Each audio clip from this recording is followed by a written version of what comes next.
Sem dúvida, acredito que um dos melhores lugares para ler as Escrituras é na região norte de Israel, mais precisamente na área do Mar da Galileia. Por quê? Porque foi o lugar onde Jesus concretamente concentrou o seu ministério. Durante 3 anos, ele esteve nesta região do lado de Israel. E foi aqui que muitas pessoas ouviram sobre a sua mensagem, onde muitas pessoas se aproximavam dele para receber cura, para receber alimento, para receber uma palavra de esperança. Estou exatamente em um dos lugares onde muito poucas pessoas vêm caminhar por aqui. Chama-se o Caminho do Evangelho e é uma rota que vem da cidade de Nazaré e segue em direção à cidade de Cafarnaum. Lembram que nas Escrituras, em determinado momento, ele foi expulso e quase foi levado à morte naquele despenhadeiro. Quando aqueles na sinagoga disseram: "Você não é quem seus lábios dizem que você é?" Então o levaram para uma parte alta da cidade de Nazaré para jogá-lo do despenhadeiro. As Escrituras nos dizem. Em seguida, algo ocorre nas Escrituras. Onde começava o horário do Senhor, começava a hora e o tempo da sua manifestação sobre a face da terra, começava o tempo do início do ministério. Aqui no território do Mar da Galileia, Jesus fez este caminho. Há mais de 2000 anos, ele esteve por aqui. Poderíamos deixar nossa imaginação fluir, poderíamos até tentar imaginar seus passos, mas eu vou um pouco além e tento me permitir, em meus pensamentos, imaginar o que passava pela cabeça de Jesus. Lembremos que o que ele estava passando naquele momento era uma situação em que havia sido expulso de sua cidade natal, onde ele havia sido criado, onde todos os seus amigos que estavam lá em algum momento o haviam abandonado. Então ele está saindo daquela cidade. Seus familiares até disseram que ele tinha enlouquecido, sua mãe até chegou a se envergonhar dele e seus irmãos também. O que aconteceu foi que ele começou a caminhar. Quando ele começou a caminhar, talvez tenha tido muitos pensamentos. As pessoas deixavam para trás o passado, mas teriam que enfrentar o novo. Para mim, acho que esse caminho representa de certa forma o que fica para trás, mas também o que está por vir. Jesus fazia exatamente isso. À medida que ele dava um passo, ia deixando coisas para trás, mas à medida que avançava com outro passo, coisas novas vinham pela frente. Uma fase sombria, era uma fase de desafio, era um período em que ele tinha que tomar as decisões mais importantes da sua vida sobre a face da terra. E era encontrar a equipe certa para levar adiante o trabalho que lhe havia sido concedido. Depois ele seguia para Cafarnaum. Vamos ler o que dizem as Escrituras no livro de Mateus. Diz o seguinte no capítulo 4, e vou ler no versículo 12, diz: Quando Jesus ouviu que João estava preso, voltou para a Galileia e, deixando Nazaré, veio e habitou em Cafarnaum, cidade costeira em Zebulon e Naftali, para que se cumprisse o que foi dito pelo profeta Isaías, quando disse: terra de Zebulon e terra de Naftali, caminho do mar, além do Jordão, Galileia dos gentios. O povo que estava em trevas viu uma grande luz, e aos que estavam na região da sombra, adiante orfã DAM de Jesus Cristo, seguinte, saía uma luz daquele lugar onde haviam aceitado neles, não pressurne, tivessem ou não continuasse, e novo esse lugar.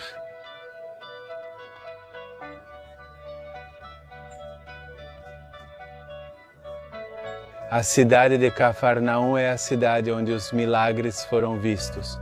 Durante a época de Jesus, onde mais as pessoas se concentraram para ouvir sobre a mensagem de esperança que ele estava trazendo para a humanidade, Jesus começava um novo ciclo em sua vida. Jesus começava sua obra terrena aqui, no território de Israel. Nós, em alguns minutos, vamos entrar na cidade de Cafarnaum para descobrir seu passado, entender um pouco da história até chegar ao seu presente. Como sabemos, foi a cidade onde a esperança surgia e a mensagem se espalhava para diferentes lugares. Não somente em Israel, mas também fora dos limites da terra da Bíblia. Mas, no entanto, aquela cidade que teve grande apogeu, que teve um grande momento, que teve seus anos de ouro, para dizer de alguma forma, durante a época de...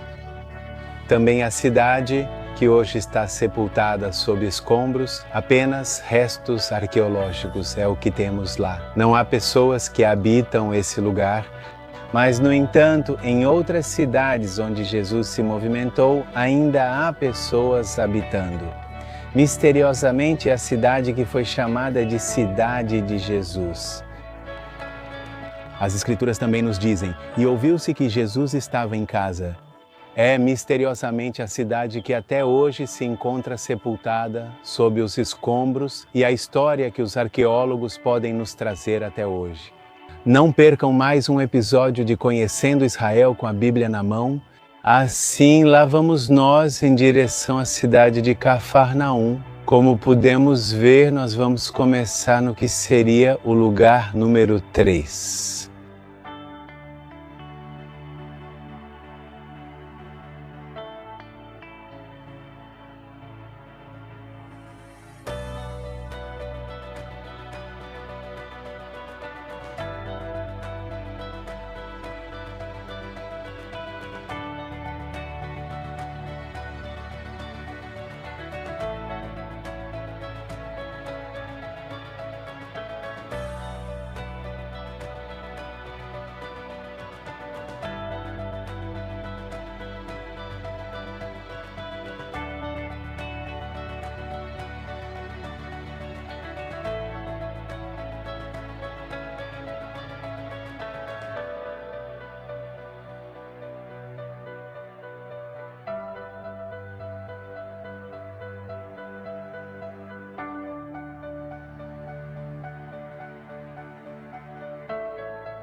Como vocês sabem, nas Escrituras também está escrito no livro de Mateus, capítulo 4, que Jesus percorreu toda a Galileia.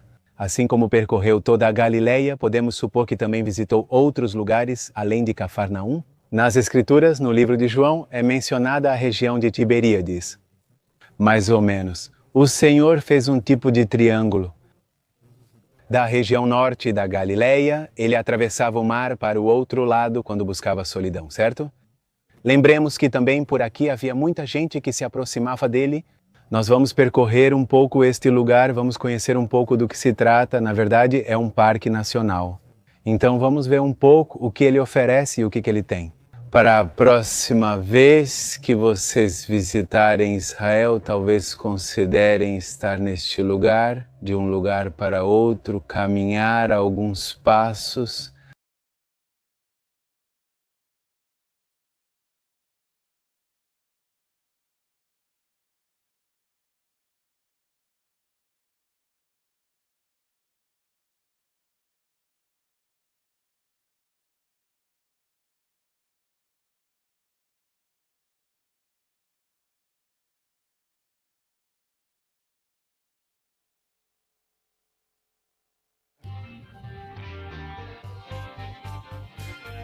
Olhem, nós estamos caminhando aqui. Agora, vamos para aquele lugar ali na frente onde o caminho está terminando.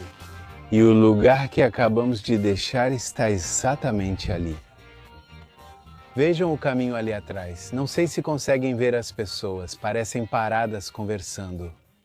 Ali é o lugar para onde viemos, este Parque Nacional. E aqui então há duas maneiras. Esse é um caminho que dá para ver ali e o outro caminho é o que vamos agora para poder chegar ao lugar que queremos visitar.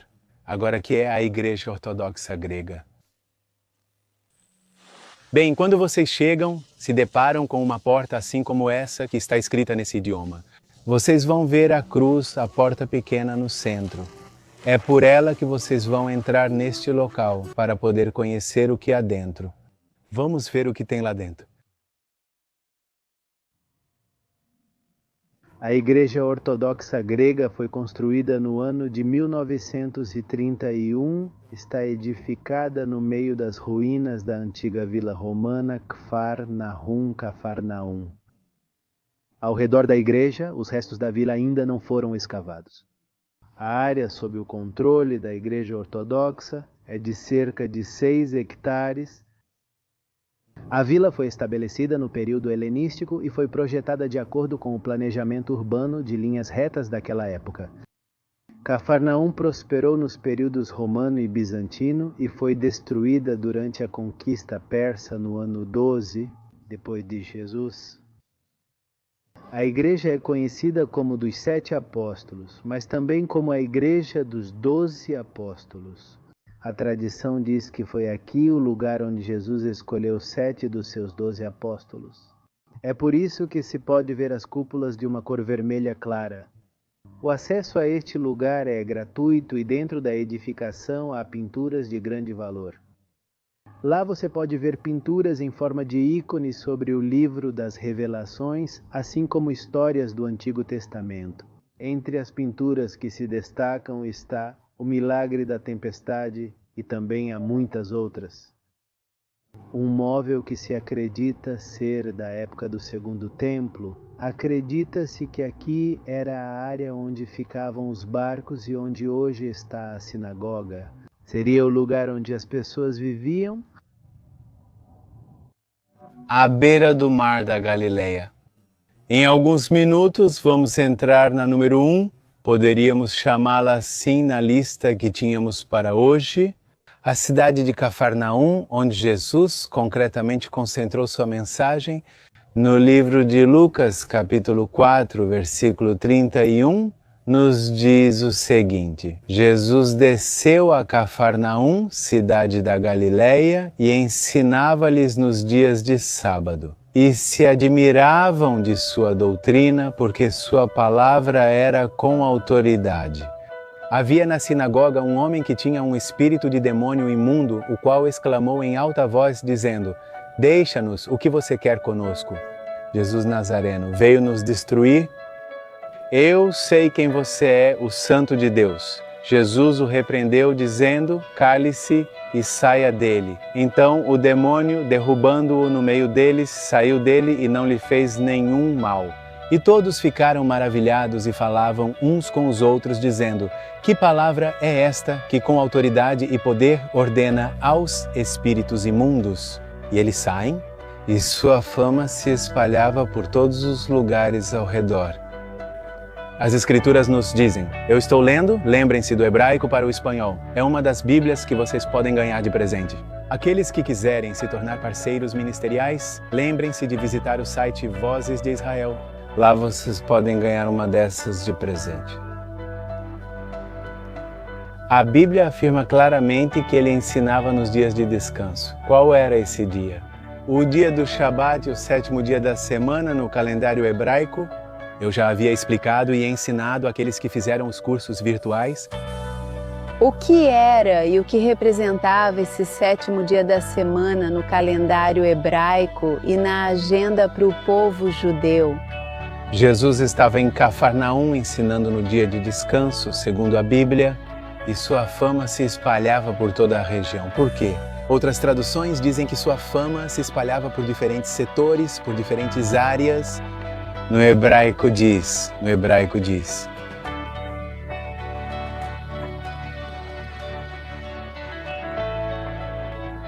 Atrás de nós, ou seja, atrás da câmera, atrás da imagem de onde eu estou, ou seja, na minha frente, está a Síria. A fama de Jesus também se espalhava, dizem as Escrituras, até a Síria, também nos dizem as Escrituras. É curioso, pois Jesus nunca esteve na Síria, então como sua fama chegou lá? Muito simples, o Senhor ensinava no descanso. Agora vamos ver um pouco sobre por que essa sinagoga é tão grande em comparação com uma cidade tão pequena, ou seja, muito poucos habitantes para uma sinagoga tão grande. Por que a sinagoga é tão grande? Nesse dia de descanso, era obrigatório que todos os pescadores, todos os mercadores, todos aqueles que vinham negociar nesse lugar tão importante que era a cidade de Cafarnaum. Para a parte comercial, era obrigatório ficar nesse dia de descanso até que começasse a semana, ou seja, até que começasse o primeiro dia da semana, e aí novamente começava a atividade de trabalho. Mas o dia de descanso, Não tinham para onde ir, não podiam voltar novamente para a Síria, não podiam voltar novamente para suas cidades ao redor, mas tinham que ficar ali. E a sinagoga tinha que ser grande o suficiente para poder receber todas as pessoas que não eram cidadãs ou habitantes de Cafarnaum, que eram pessoas que tinham vindo negociar e que estavam naquele fim de semana, naquele dia de descanso na cidade de Cafarnaum. E esse foi o cenário que Jesus aproveitou para que sua fama se espalhasse pelos arredores para outros setores até a Síria. Também nos fala um pouco sobre do que se trata e como era a sinagoga.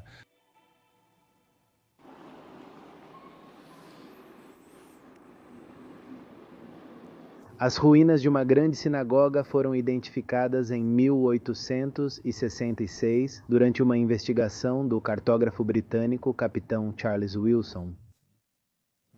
Reconstruída parcialmente em 1926, a sinagoga de Cafarnaum ainda é tema de debate entre arqueólogos.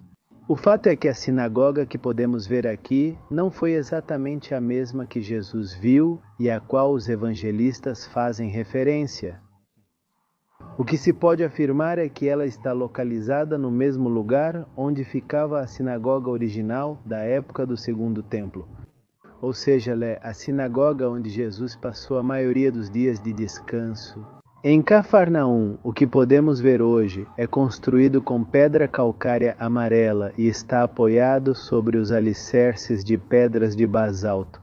A mesma pedra da sinagoga de Corazim, que fica a 4 quilômetros ao norte. Os desenhos arquitetônicos do edifício de Cafarnaum são muito mais elaborados do que o restante das sinagogas da sua época. Em Israel, é possível ver capitéis, coríntios e relevos em pedras, intrinsecamente esculpidos com folhas de figueira, desenhos geométricos, águias, etc. Uma escultura em relevo de uma carruagem pode representar a Arca da Aliança. Também há inscrições em aramaico do século IV. Em uma das colunas quebradas está registrado o nome de um dos doadores, Alfo, filho de Zebida. Esses nomes eram a forma grega de Alfeu e Zebedeu. Um deles é mencionado no Novo Testamento. Sinagoga. Embora tenha sido descoberta em 1926, estima-se que data do ano 381 depois de Jesus. A grandiosidade da sinagoga de Cafarnaum contribuiu para a controvérsia sobre a época em que o edifício foi construído. Diversas teorias foram propostas. A evidência de uma data do século IV baseia-se em parte em moedas e cerâmicas que foram encontradas debaixo do piso. Defensores de uma data anterior, do século II, dizem que esses objetos podem ter sido deixados durante reparos e reconstruções posteriores, possivelmente após o terremoto de 363. Outra possibilidade é que a sinagoga tenha sido construída durante o breve reinado de 361 a 363 do imperador Juliano, conhecido como o Apóstata. Isso também corresponderia à data do terremoto que destruiu a igreja de Cafarnaum no início do século VII, à luz das contínuas tensões entre as comunidades cristãs e informais. Pató acredita que a igreja pode ter sido destruída durante a invasão persa de 614 e que a sinagoga foi destruída 15 anos depois como um ato de retaliação durante a breve incursão. Na verdade, é um testemunho da sinagoga anterior, e é possível ver o tamanho que a sinagoga tinha em comparação com a cidade. Uma construção muito grande para aquela pequena cidade, e o motivo era que a cidade de Cafarnaum era a cidade do comércio, na Via Maris. Bem, podemos ter informações sobre essa sinagoga, mas a pergunta é: quem construiu essa sinagoga? Quem foi que projetou essa sinagoga? Vamos ao livro de Lucas, capítulo 7. O seguinte, depois que ele terminou todas as suas palavras, está falando de Jesus, ele estava falando ao povo que o ouvia, diz: entrou em Cafarnaum. E o fechamento. Um centurião, a quem ele estimava muito, estava doente e prestes a morrer. O centurião ouviu falar de Jesus e enviou alguns anciãos dos judeus pedindo-lhe que viesse e curasse o seu servo. Eles foram até Jesus e lhe suplicaram insistentemente. Ele merece que lhe concedas isso? Preste atenção, pois ele ama a nossa nação. E nos construiu uma sinagoga, ou seja, este centurião Foi ele que construiu a sinagoga de Cafarnaum, como podemos ver. A sinagoga que podemos visualizar hoje em dia não é exatamente a mesma que Jesus viu quando esteve aqui, mas é exatamente o espaço físico onde estava a sinagoga que ele pôde pisar e na qual ele pôde ensinar. Muitos milagres aconteceram na cidade de Cafarnaum. A cidade de Cafarnaum, como dissemos há pouco, é e foi a cidade, ou melhor, foi a cidade onde muitos milagres aconteceram. Mas também foi a cidade onde o Senhor lançou uma maldição sobre ela. Vamos ver um pouco mais sobre o que há na cidade, um pouco mais sobre os restos arqueológicos. E justamente vamos ver a casa de Pedro. Acima da casa de Pedro há uma igreja flutuante. Vamos ver do que se trata essa edificação, né? Vamos investigar um pouco mais sobre isso, né? Igreja de Pedro, octogonal. a flutuante, assim também é como ela é conhecida. Edificação. Ela está localizada na zona arqueológica da cidade de Cafarnaum, faz parte do mosteiro franciscano que fica na entrada da cidade. Edificação dedicada a Pedro, o apóstolo, já que se considera que debaixo desta construção octogonal está localizada a sua casa. Pedro, o apóstolo, que era natural de Betsaida, cidade da qual temos poucos registros, mas que também é uma das cidades por onde Jesus passou. Por lá, Pedro decidiu se estabelecer em Cafarnaum. E, de acordo com as escavações arqueológicas realizadas nesse local, foram descobertas camadas de estruturas residenciais sobre as quais foi construída a primeira metade de uma igreja do primeiro século na casa de Pedro. É por isso que se considera que aqui foi construída a primeira igreja do mundo, no sentido de igreja como edifício. No século V, foi construída uma igreja octogonal, com 8 paredes, e por volta do ano de 1990, junto à OS, restos antigos, foi construída a edificação que podemos ver hoje. Casas aqui, arqueologicamente falando, pôde-se definir que eram casas que tinham tetos de ramos de palmeiras. Não havia aqui uma comunidade muito rica. Apesar de ser uma comunidade de pessoas trabalhadoras, abundavam os pescadores e o comércio era mais internacional.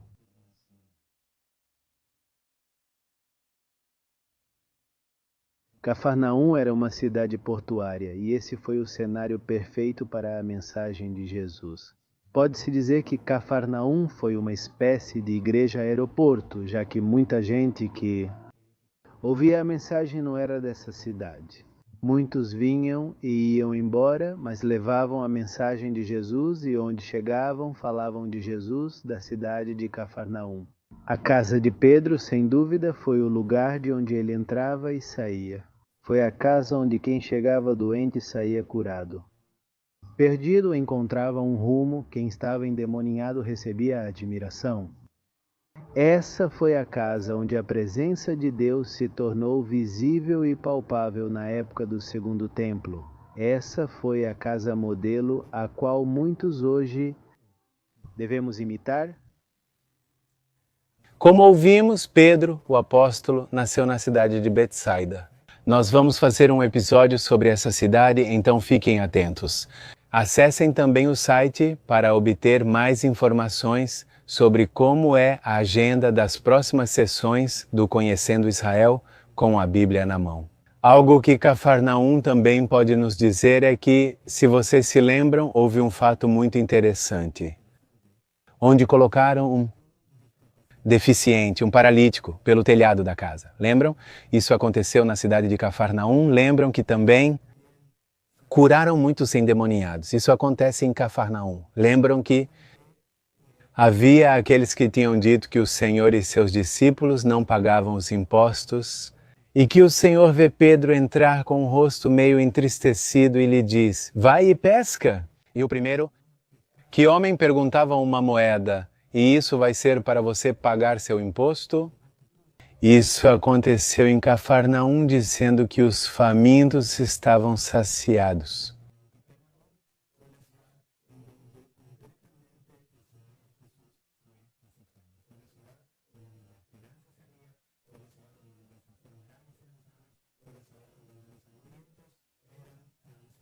Foi a cidade onde as boas novas se espalharam para diferentes lugares, foi a cidade onde começaram a ser planejadas e forjadas. Aqueles que iriam continuar com o Evangelho do Senhor, uma vez que ele já não estivesse mais sobre a face da terra. Mas, assim como tantas coisas aconteceram, o Senhor dá uma palavra a esta cidade no livro de Mateus, capítulo 11, ao ler o seguinte: e que seja a Bíblia aqui quem está nos dirigindo e nos dizendo o que Mateus 11, verso 23 nos diz, e diz assim: e tu, Cafarnaum, que foste elevada até o céu, até o Hades, serás abatida. Porque se em Sodoma tivessem sido feitos os milagres que foram feitos em ti, ela teria permanecido até hoje. E eu vos digo que no dia do juízo será mais tolerável o castigo para a terra de Sodoma do que para ti.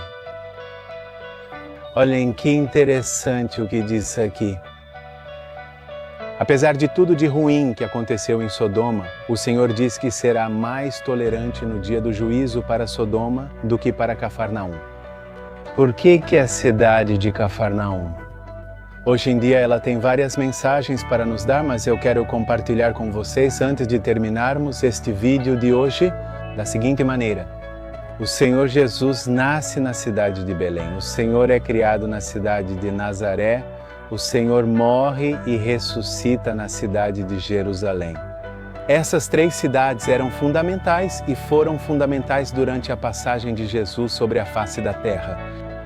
A cidade de Cafarnaum foi a única cidade que o adotou. As pessoas que estavam lá foram as únicas pessoas que o adotaram.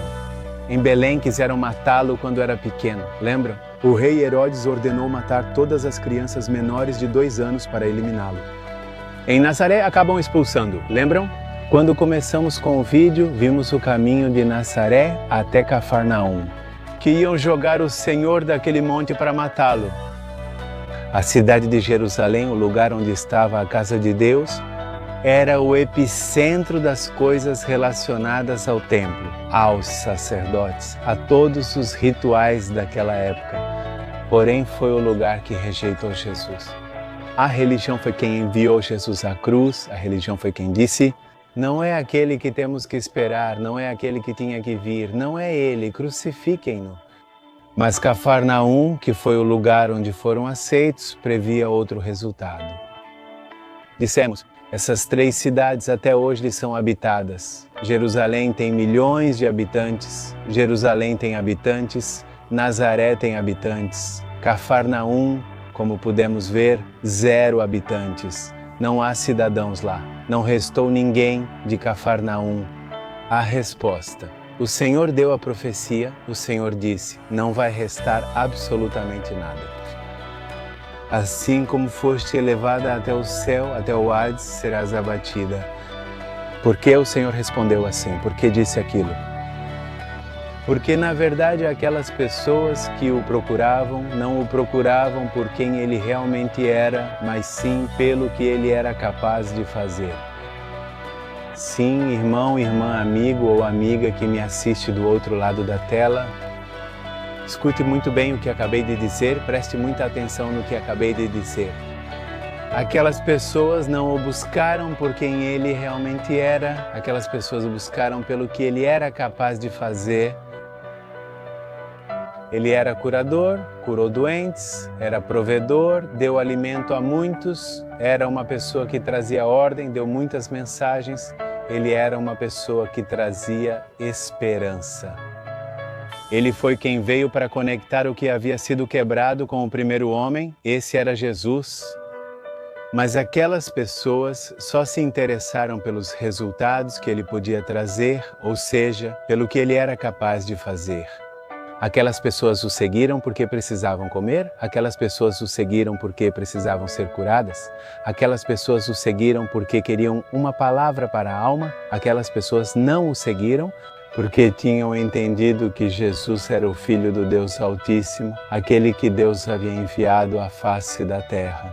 Para cumprir o propósito que Adão não conseguiu no princípio, Jesus iria cumpri-lo, Jesus iria levar isso até a cruz, Jesus seria aquele que ressuscitaria. Essas pessoas não compreenderam. E Cafarnaum nos dá essa mensagem. Cafarnaum lembra você, lembra a mim. Cada vez que virmos restos, rochas, coisas que podemos investigar, lembremos de Cafarnaum, lembremos da palavra do Senhor. Por quê? Porque hoje em dia muitos o procuram pelo que ele é capaz de fazer, mas não pelo porquê. Verdadeiramente ele é, ou seja, quem ele é para você, não o que ele é capaz de fazer por você. Nós sabemos que ele é capaz de fazer muitas coisas, nós sabemos que ele é ilimitado, mas também precisamos entender e precisamos saber quem ele é. Ele é o prometido que tinha que ter vindo sem mais. Esta é a mensagem que eu queria deixar para você neste Conhecendo Israel, com a Bíblia na mão, da cidade de Cafarnaum. Espero que este episódio tenha sido uma bênção para você, mais uma vez. E aguarde o próximo episódio, porque novamente vamos continuar percorrendo Israel com a Bíblia na mão. Daqui quero te dar uma bênção, e daqui quero te cumprimentar, desde a terra da Bíblia. Esperamos que em algum momento você possa vir, caminhar e ver com seus próprios olhos. E que não seja mais por trás de uma lente ou de uma tela, que você possa ver com seus próprios olhos. O lugar onde Jesus caminhou, muito obrigado, que Deus abençoe vocês. Se vocês quiserem fazer algum comentário, se este vídeo foi uma bênção para vocês, por favor, compartilhem. Nós queremos ser, de alguma forma, uma porta de bênção para aqueles que não podem pisar na terra da Bíblia e para aqueles que, talvez por questões financeiras ou por motivos óbvios que já conhecemos hoje em dia, é muito difícil visitar a terra de Israel. Em algum momento, os aeroportos vão reabrir. Em algum momento tudo vai voltar talvez ao normal. Estaremos aqui para servi-los. Será um privilégio para nós poder acompanhá-los a percorrer os lugares da Bíblia junto conosco, com a Bíblia na mão. Deus os abençoe. Bênçãos mais uma vez, diretamente de Israel. Nos vemos aqui em um novo episódio. Assim como vocês estão vendo essas imagens, a terra da Bíblia, um lugar para conhecer. Bênçãos desde Israel, a terra da Bíblia.